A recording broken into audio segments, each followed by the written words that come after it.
Doubt group पर एक question आया था एज अ डाउट। तो हाँ, उससे पहले एक बार बता दूं, अगर आपने अभी तक डाउट ग्रुप नहीं ज्वाइन किया है तो आप जरूर ज्वाइन करें। वहाँ पर मैं पर्सनली सबकी क्वेरीज सॉल्व करता हूँ, सारे के जो क्वेश्चंस होते हैं ना क्वांट के, उनको एक्सप्लेनेशन करता हूँ उनका, और उनको अच्छे तरीके से डिटेल में बताता हूँ। तो अगर आपने नहीं ज्वाइन किया तो प्लीज़ कीजिए, और उसका जो डिस्क्रिप्शन लिंक जो है वो डिस्क्रिप्शन में दे दूंगा मैं, और वो टेलीग्राम ग्रुप है, ठीक है। तो ये क्वेश्चन आया था आपका जो है टेलीग्राम ग्रुप में एज अ डाउट। इसमें क्वेश्चन में है क्या, इस क्वेश्चन में दिया गया है कि आपका एक ट्रायंगल एबीसी, ठीक है, एक ट्रायंगल एबीसी है, और साथ में दिया गया है कि एंगल बाइसेक्टर्स ड्रॉ करे गए। एंगल ए का जो एंगल बाइसेक्टर ड्रॉ किया गया वो बेस को यानी बीसी को मिलता है डी पॉइंट पर, और जो आपका एंगल बी है उसका बाइसेक्टर जो ड्रॉ किया गया वो मिलता है आपको एसी साइड पर ई पॉइंट पर, ठीक है। अब उसके बाद ये बोला गया कि आपका जो एंगल बी है वो ट्वाइस ऑफ एंगल सी है, यानी जो आपका एंगल बी है वो ट्वाइस ऑफ एंगल सी है। यानी अगर आप कुल मिला के ये बोले कि अगर आप इस वाले एंगल को वाई मान लेते हैं तो ये आपका पूरा क्या हो जाएगा, ये पूरा 2y हो जाएगा। इसके अलावा आपको ये पता है कि एंगल बाइसेक्टर है, यानी ये कितना हो जाएगा y, और ये हो जाएगा y, क्योंकि एंगल बाइसेक्टर का काम क्या होता है, बराबर हिस्सों में एंगल को डिवाइड कर देना। क्लियर। उसके साथ बोला गया AB is equal to AD, AB is equal to CD, यानी ये और ये आपस में बराबर दिए हुए हैं, ये इंफॉर्मेशन दी हुई है हमको। अब हमसे ये पूछा जा रहा है इस क्वेश्चन में, ये क्वेश्चन किसी भी तरीके से आ सकता है, ठीक है, ये क्वेश्चन बहुत सारे तरीके से आ सकता है। इसमें ये भी पूछा जा सकता है कि आपका ये जो y की वैल्यू बताइए, या फिर आपसे ये पूछा जा सकता है कि एंगल बी ए सी की वैल्यू, एंगल बी ए सी की वैल्यू बताइए, ठीक है। इस तरीके से क्वेश्चन आता है। अब इस क्वेश्चन को करने के दो तरीके हैं। इस क्वेश्चन को या तो साइन रूल लगा के कर सकते हैं, साइन और कोसाइन रूल होते हैं ना, तो साइन रूल लगा के कर सकते हैं, या फिर आप इसको कंस्ट्रक्शन से भी कर सकते हैं। तो पहला जो मेथड मैं बताने वाला हूं वो है आपका साइन रूल वाला, फिर कंस्ट्रक्शन वाला करेंगे, क्योंकि क्या होता है मेथड दोनों ही अच्छे हैं, बट कंस्ट्रक्शन वाले मेथड में आपको पहली बार जवाब देखेंगे ना तो आपको ये चीज स्ट्राइक करना थोड़ा डिफिकल्ट है कि आपको कैसे कंस्ट्रक्शन करनी है ना। तो मैं पहले बताता हूँ साइन रूल वाला, फिर हम कंस्ट्रक्शन वाला करेंगे। देखिए अब आपको क्या करना है, आपको जो ट्रायंगल दिख रहा है ना, ये वाला ट्रायंगल एबीडी, इस वाले एबीडी ट्रायंगल में आपको साइन रूल लगाना है। उससे पहले मैं क्या करता हूँ, मैं एज्यूम कर लेता हूँ वैल्यूज, बिल्कुल ना, वेरिएबल एज्यूम करने में कोई इशू नहीं है, तो मैं वेरिएबल एज्यूम कर लेता हूँ। ये मान लीजिए मेरा x हो गया, ये हो गया मेरा x, क्लियर है, और ये मैंने मान लिया z, अपनी तरफ से z मान लिया मैंने, ठीक है। अब मुझको क्या करना है, मुझको साइन रूल लगाना है। किसमें साइन रूल लगाना है, a b और d में, और किसमें लगाना है, a b और c, इन दोनों ट्रायंगल्स में मैं साइन रूल लगाऊंगा और ad की वैल्यू बराबर कर दूंगा दोनों से, ठीक है। फिर देखते हैं क्या होता है आगे जाके। अब आप ये बोलेंगे कि साइन रूल दिमाग में कैसे आया, साइन रूल मेरे दिमाग में इसलिए आया क्योंकि मुझको ये वाली साइड और ये वाली साइड बराबर दी हुई है, मुझको ये वाली साइड और ये वाली साइड बराबर दी हुई है, तो मुझको कैसे भी करके साइड का रेशियो के साथ तो मुझे डील करना ही करना था, ठीक है। तो मैं क्या करता हूँ, साइन रूल लगाता हूँ। अब आपका जो AD है, AD इसके अपोजिट वाला साइन आएगा, यानी साइन 2y, है ना। साइन रूल आपको पता ही होगा क्या होता है, a अपॉन साइन ए, ये सबको पता ही होगा जो भी लोग वीडियो देख रहे हैं, साइन बी, और ये हो गया c अपॉन साइन सी। ये सब क्या होता है, कांस्टेंट के बराबर होता है, जो कि 2r होता है, ठीक है। बट उसकी हमें कोई रिक्वायरमेंट नहीं है, ये सब तो पता है। अब हम क्या करते हैं यहाँ पे, ये जो हो जाएगा हमारा AD अपॉन साइन 2y, ठीक है। अब आपका क्या आ जाएगा, दूसरे में लगाते हैं हम, साइन रूल लगाते हैं हम दूसरी वाली साइड में, AD वाली AB वाली साइड में। अब आप ये बोलोगे कि हम इसमें भी लगा सकते हैं BD वाली में, BD वाली में लगा सकते हो, लेकिन जब मेरे को DC और AB बराबर दिए हुए हैं तो मैं किसमें लगाऊंगा, जो बराबर दे रखा है, जिसके बारे में मुझको डेटा दिया हुआ है ना, उसी को मैं कर करूंगा। मैं BD और इसको क्यों बराबर करूंगा, BD और AC को, क्योंकि मेरा ज्यादा डेट वो होगा ना, फिर मुझे इसके बारे में कुछ इन्फॉर्मेशन दी है, तो जिसके बारे में इन्फॉर्मेशन है उसी को रखते हैं सबसे पहले।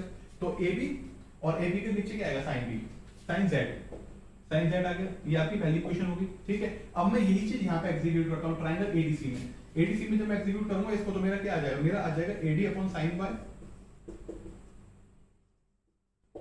और आपका जो ये है क्या आ जाएगा आपका, यहां से आ जाएगा आपका CD, CD upon sine X, ये होगी सेकंड इक्वेशन। अब क्या मुझको ये बात नहीं पता कि AD दोनों से बराबर होगी, AD जो आएगी वो दोनों से बराबर होगी, यानी मैं यहां से AD की वैल्यू और यहां से AD की वैल्यू इक्वेट कर देता हूं, ठीक है। यहां से AD की वैल्यू दोनों तरफ से मैं इक्वेट कर देता हूं, तो क्या आ जाएगा मेरे पास ultimately AB upon sine Z into sine 2y is equal to, यहां से भी मैं बराबर करूंगा तो क्या आ जाएगा, CD upon sine X into sine Y। ये चीज क्लियर है। अब आप क्या करो, थोड़ा सा इसमें थोड़ा सा देखते हैं कैंसिलेशन कहां हो रहा है, AB और CD बराबर है तो ये दोनों गए, ठीक है। अब मुझको क्या करना है, साइन 2y और साइन y, तो मुझको क्या पता है साइन 2 क्या होता है, साइन 2 होता है 2 sin a cos a, twice of sine a and cos a क्या होता है आपका, ये आपको प्रॉपर्टी याद होगी, बेसिक सी प्रॉपर्टी होती है, ठीक है, और नहीं पता तो पता चल गया होगा। इस प्रॉपर्टी को हम यहाँ पे यूज करेंगे, तो आपका क्या आ जाएगा, sine y cos y is equal to sine y upon sine x, और ये आ जाएगा आपका साइन जेड है यहाँ पे। बस आपने क्या किया, साइन वाई से ये साइन में हटा दिया। अब आपके पास क्या आया, अब आपके पास बचा है केवल 2 cos y और अपॉन z। तो z को मैं क्या पुट कर सकता हूँ, क्या मैं z को x प्लस y के बराबर नहीं पुट कर सकता? अगर आप ट्राइंगल ए डी सी में अगर आप ये देखें कि z क्या है, z एक्सटीरियर एंगल ही तो है, और x और y क्या है, अपोजिट इंटीरियर एंगल। हमको पता है कि जो एक्सटीरियर एंगल होता है वो अपोजिट इंटीरियर एंगल्स के सम के बराबर होता है, तो यानी z की वैल्यू x प्लस y के बराबर है। तो आपने क्या किया, यहाँ पे x प्लस y पुट कर दिया, और यहाँ पे क्या आ गया आपका, यहाँ पे आ गया आपका 1/sin x। बिल्कुल क्लियर है, यहाँ तो कोई इशू नहीं। अब क्या करना है, आपको केवल sin a प्लस b की आइडेंटिटी लगानी। sin a प्लस b क्या होता है, sin a cos b plus cos a sin b, ठीक है। तो मैं पुट कर देता हूँ यहाँ पे, ये आपको लेंथी लग रहा होगा, लेकिन जब आप इसको करेंगे ना, क्योंकि मैं एक एक स्टेप करके बता रहा हूँ। देखिए अब इसमें क्या करना है आपको, cos y sin x, यहाँ पर क्या है cos y sin x, इन दोनों को इधर लेके जाता हूँ मैं, तो यहाँ पे क्या आ जाएगा, यहाँ पे आ जाएगा आपका cos y sin x, और यहाँ पर क्या लिखा हुआ है, यहाँ पे लिखा हुआ है cos x और sin y। अब आपको एक चीज देखते ही समझ में आ जाएगी, cos y cos x के बराबर होगा, sin x sin y के बराबर होगा, है ना। इसका मतलब आपको दिखा रहा है सिमेट्रिकल फिगर है, सिमेट्रिकल इक्वेशन लिखी हुई है, इसका मतलब x और y आपस में बराबर है, x और y आपस में बराबर है। लेकिन अगर आपको लगता है कि नहीं मुझको असम्पशन नहीं लेनी, तो आप क्या करो, आप केवल इस चीज को ऐसे लिखो, आप इसको ऐसे लिखो, cos y sin x minus cos x sin y is equal to 0। सबको मैंने एलएचएस में ले लिया। ये क्या बचा आपका, ये बचे आपके पास साइन, ये क्या लिखा हुआ है, ये आपके पास लिखा हुआ है sin a cos b minus cos a sin b, यानी आपके पास लिखा हुआ है sin of x minus y is equal to 0। ये कब 0 होगा, जब भाई x is equal to y होगा, है ना। sin 0 कब होता है, जब ये अंदर वाला वैल्यू 0 के बराबर हो, एंगल 0 पे 0 होता है ना, तो 0 के बराबर अंदर वाला, इसका मतलब x is equal to y है। बस ये बात आपको प्रूफ करनी थी। कैसे, या तो ऐसे बोल दीजिए, वरना आपको अगर दिखाई दे जाता है डायरेक्टली, तो आप डायरेक्टली भी बोल सकते हैं। तो यानी आपको कुल मिला के ये हो गया कि x की वैल्यू और y की वैल्यू बराबर है, तो x की पे क्या पुट कर सकते हैं, मैं x की जगह पे y पुट कर सकता हूं। अब पूरे ट्रायंगल को आपको 180 डिग्री कर देना है सम, तो क्या हो गया, angle A angle B plus angle C, तो कितना आ जाएगा 2y plus 2y plus y is equal to 180 degree. तो y की वैल्यू कितनी आ जाएगी, 36 डिग्री।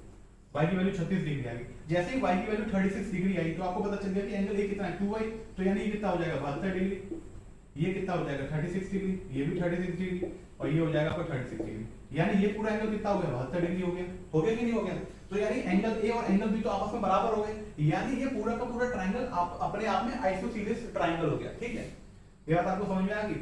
और आपसे ये भी पूछ सकते हैं इस क्वेश्चन में कि बताइए आपका जो एंगल BAC है, एंगल BAC उसकी वैल्यू क्या है, तो उसकी वैल्यू क्या है, उसकी वैल्यू 72 डिग्री। कैसे भी करके आप देख सकते हैं, बट आपको समझ में आ गया हो कि इस तरीके से आप इस क्वेश्चन को डील कर सकते हैं। देखिए अब इस क्वेश्चन को ना सेकंड मेथड से करते हैं। सेकंड मेथड क्या है आपका, कॉन्ग्रुएंसी या सिमिलरिटी के साथ करना है आपको। अब देखो कंफ्यूज मत होना, कॉन्ग्रुएंसी या सिमिलरिटी में क्या बोलते हैं। अब जब आपके दो ट्राइंगल हैं A B C, ये क्या हो गया D E F, अगर बोल दिया जाए सिमिलरिटी लगानी है इसमें, तो मैंने मान लिया कि आपका ये वाला साइड, ये वाला एंगल और ये वाला एंगल आपस में बराबर है, ये दोनों आपस में बराबर है, और ये वाले आपस में बराबर है, ठीक है। तो आप सिमिलरिटी कैसे लगाओगे इस क्वेश्चन में, आप सिमिलरिटी के लिए बोलोगे एंगल के अपोजिट वाला, तो यानी C एंगल बराबर है F के, तो यानी इनके जो अपोजिट साइड है उनका रेशियो सेम होगा, तो यानी AB अपॉन DE। ऐसे ही जो A है उसके अपोजिट वाली साइड और एंगल D के अपोजिट वाली साइड आपस में बराबर होंगी, यानी BC अपॉन EF। और इसी तरीके से जो ये है एंगल B और जो आपका एंगल E है उसके अपोजिट वाली साइड आपस में बराबर होंगी, यानी AC अपॉन DF। मैं ये बात क्यों बता रहा हूँ, ये सिमिलरिटी है आपकी, ठीक है, ये सिमिलरिटी है। लेकिन अगर मैं ये बोल दूं भाई कि ये जो रेशियो है, अगर ये रेशियो 1 आ जाता है, अगर ये रेशियो 1 आ जाता है, यानी AB is equal to DE हो जाएगा, और आपका BC is equal to EF हो जाएगा, और आपका AC is equal to DF हो जाएगा। यानी ये जो चीज है ना, ये हो गया कॉन्ग्रुएंसी। जब सेम प्रपोर्शन में होते हैं, जब एक रेशियो में होते हैं तो सिमिलैरिटी हो जाती है, और जब वो रेशियो 1 के बराबर हो जाता है तो इसी चीज को कॉन्ग्रुएंसी बोल जाते हैं। तो कंफ्यूज मत हो ना, कॉन्ग्रुएंसी और सिमिलैरिटी में एक ही बात है। सिमिलैरिटी का सबसेट है कॉन्ग्रुएंसी। कॉन्ग्रुएंसी कब होती है? सिमिलैरिटी का रेशियो, सिमिलैरिटी में जो रेशियो होता है, जो प्रोपोर्शन होता है वो 1 हो जाता है, तब वहां पे कॉन्ग्रुएंसी बन जाती है। ये बात क्लियर? तो अब इस चीज को लेकर कंफ्यूज मत हो ना कि मैं कब कॉन्ग्रुएंसी बोला और कब मैं सिमिलैरिटी बोल रहा हूं। क्लियर है? देखिए आप क्वेश्चन को, इस क्वेश्चन को क्या बोला जा रहा है? इस क्वेश्चन में यही बोला गया था कि एबीसी ट्रायंगल है, ए से हमने एंगल बाइसेक्टर ड्रॉ किया, डी पॉइंट पर आया, मतलब बीसी को जो इंटरसेक्ट किया डी पर, और एंगल बी का जो एंगल बाइसेक्टर था वो एसी को किस पॉइंट पर इंटरसेक्ट करता है? ई पॉइंट पर इंटरसेक्ट करता है। यही तो कहानी थी। हमने मान लिया अभी तब से कि सी एंगल कितना हो जाएगा? एंगल सी हो जाएगा वाई डिग्री, और आपको ये पता है कि एंगल बी कितना है? ट्वाइस ऑफ एंगल सी है, यानी ये कितना हो जाएगा? 2y, और ये एंगल बाइसेक्टर है, यानी आधा आधा बढ़ जाएगा, y हो गया। क्लियर है? ऊपर वाले एंगल मैंने अपनी तरफ से x मान लिया, 2x है पूरा, यानी अगर मैं इतने वाले हिस्से को x मान लूंगा तो ये कितना हो जाएगा? ये भी x हो जाएगा, क्योंकि एंगल बाइसेक्टर बराबर हिस्सों में एंगल को डिवाइड करेगा।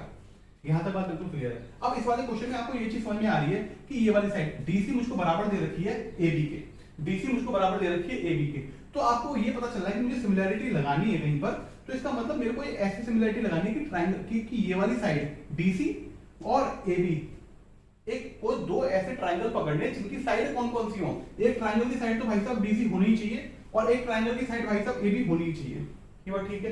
लेकिन आपको ये दिक्कत आएगी कि आपने ये तो पकड़ लिया, इसका मतलब आपका ट्रायंगल हो सकता है ABE, और आपका एक ट्रायंगल हो सकता है DCA, ठीक है कि नहीं? लेकिन जब आप इसको देखेंगे ना ध्यान से, तो आप इसमें सिमिलैरिटी लगा नहीं पाएंगे, इसमें आप सिमिलैरिटी लगा नहीं पाएंगे। तो आपको क्या करना पड़ेगा? इसमें आपको इसमें कंस्ट्रक्शन करनी पड़ेगी, इसमें आपको कंस्ट्रक्शन करनी पड़ेगी। और जब आपने ये कंस्ट्रक्शन करी ना, अच्छा, उस कंस्ट्रक्शन से पहले आप ये चीज भी देख सकते हो कि ये क्या है? ये y है। अगर आप देखें ध्यान से BEC ट्रायंगल अगर आप देखें तो क्या होगा? ये एंगल भी y है, ये एंगल भी y है, तो यानी ये क्या होगा? ये तो भैया अपने आप में आइसोसीलिस ट्रायंगल हो गया, ये अपने आप में आइसोसीलिस ट्रायंगल हो गया। तो इसका मतलब क्या हो गया? इसका मतलब ये हो गया कि ये वाली जो साइड है पूरी की पूरी, ये BE की जो साइड है, इसको मैं दो लाइन से शो कर रहा हूं, टू पैरेलल लाइन से, और जो बराबर हो जाएगी किसके? ये बराबर हो जाएगी, ये हो जाएगी इसके बराबर, EC के बराबर, क्योंकि क्या है? BEC आइसोसीलिस ट्रायंगल है, तो यानी BE is equal to EC हो गया। ये बात बिल्कुल क्लियर है। अब आप देखिए सिमिलैरिटी की तरफ। अब आपको सिमिलैरिटी की तरफ सोचना होगा, तो आप कैसे सोचेंगे कि भैया बेस तो मेरा आई आए, मेरा बेस तो मतलब AB और DC तो आना ही आना चाहिए ट्रायंगल के अंदर, और फिर इसके अलावा क्या आना चाहिए? कुछ ऐसा जुगाड़ बन जाए कि BE और EC भी आए उस ट्रायंगल के अंदर, BE और EC भी आए उस ट्रायंगल के अंदर। तो आपको क्या है? आपको एक कंस्ट्रक्शन ड्रॉ करनी पड़ेगी जिससे आपकी जो आप ये अंदाजा लगा रहे हो ना वो एग्जीक्यूट हो पाए। मैं आपको समझाना चाह रहा हूं कि बैक ऑफ द माइंड क्या चल रहा होता है, बैक ऑफ द माइंड क्या चल रहा होता है, क्योंकि ये कंस्ट्रक्शन मैंने क्यों कर दी। अगर आप फर्स्ट टाइम ये क्वेश्चन करेंगे तो आपके दिमाग में कैसे आएगा कि कंस्ट्रक्शन हो सकती है इस क्वेश्चन में? वो इस तरीके से आएगा कि आपने पहले देख लिया DC और AB आपस में बराबर दे रखी है, तो इसका मतलब ऐसा ट्रायंगल हो जो DC और AB के साथ डील करता हो। फिर आपने थोड़ा सा और ध्यान दिया तो क्या इंफॉर्मेशन दे रखी है, उससे आपने कुछ और कंक्लूजन ड्रॉ करे। आपने ये कंक्लूजन ड्रॉ किया कि जो आपका BE है वो EC के बराबर है, यानी जो दूसरी कंडीशन है, यानी आपके ट्रायंगल इस तरीके से होनी चाहिए कि DC और AB तो इन्वॉल्व हो ही, आपकी BE और आपका EC भी इन्वॉल्व होनी चाहिए। समझ में आ गया आपको? तो आप क्या करेंगे? आप कंस्ट्रक्शन करेंगे। अब आपको साथ में समझ में आ गया कि जो ट्रायंगल है ABE और जो आपका ट्रायंगल है DEC, ये दोनों ट्रायंगल आपस में सिमिलर हो जाएंगे, इसमें सिमिलर हो जाएंगे। कैसे हो जाएंगे आपके सिमिलर?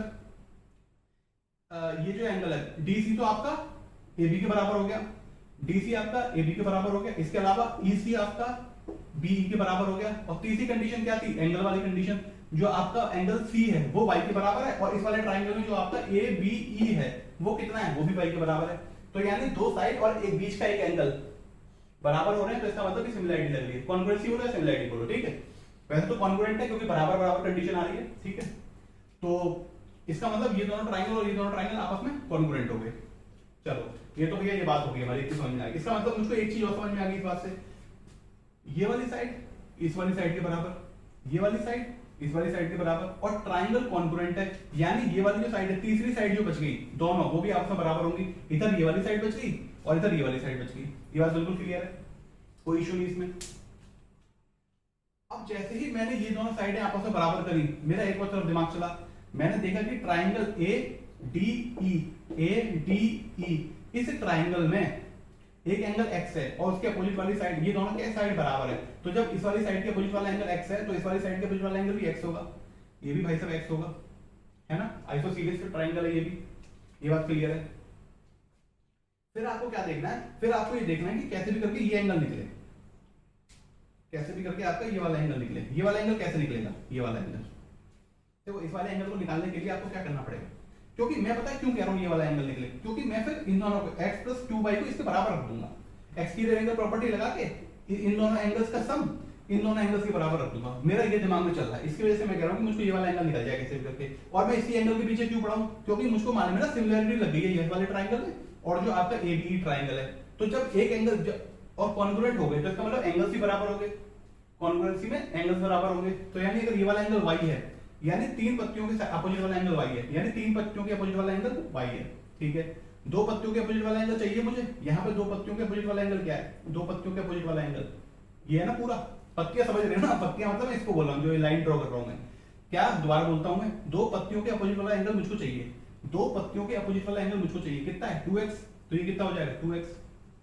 कैसे मैंने शुरुआत करी, एक पत्ती देखो तीन पत्ती के अपोजिट वाला एंगल y है, यहां पर देखो तीन पत्ती के अपोजिट वाला एंगल y है, सही बात है। मुझको क्या चाहिए, मुझको चाहिए दो पत्ती के अपोजिट वाला एंगल, मुझको चाहिए ये है दो पत्ती के अपोजिट वाला एंगल यानी 2x, ये 2x हो गया, ये बात बिल्कुल क्लियर। अब बस अब काम खत्म हो गया मेरा, इसमें कुछ नहीं है। अब क्या करना है तुमको, एक्सटीरियर एंगल प्रॉपर्टी लगा दो ADB ट्रायंगल में, ADB ट्रायंगल में एक्सटीरियर एंगल प्रॉपर्टी लगा दो। ये जो पूरा का पूरा एंगल है यानी x + 2x किसके बराबर हो जाएगा, ये हो जाएगा दोनों एंगल्स के सम के बराबर, यानी x + 2y के बराबर। कितना आ जाएगा, x से x कैंसिल हो गया, x = y आ गया। समझ में आ गई बात आपको, x + y आपका आंसर हो जाएगा। अब ठीक है, x और y आपके बराबर हो गए, तो यानी ये भी क्या हो गया, इसको भी y लिखो, इसको भी y लिखो, इसको काट के y लिखता हूं बेटा,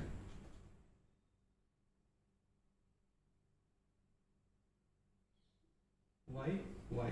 अब क्या हो जाएगा, सबका एंगल सम कितना होना चाहिए, 180 डिग्री होना चाहिए, तो 2y + 2y तो कितना हो गया 5y हो गया, टोटल मिला के 5y = 180, यानी y की वैल्यू कितनी होगी 36 डिग्री। y की वैल्यू 36 हुई, BAC पूछा गया था 2y के बराबर है यानी 72 डिग्री हो जाएगा। क्लियर है, अब कुछ भी पूछा जाए इस क्वेश्चन में हम कर पाएंगे। तो आई होप आपको समझ में आ गया होगा, और इसी तरीके के डाउट चाहते हो क्लियर होते रहे तो डाउट पूछो, और साथ में वीडियोस को लाइक करो, शेयर करो, अच्छा लगता है तो यार थैंक यू।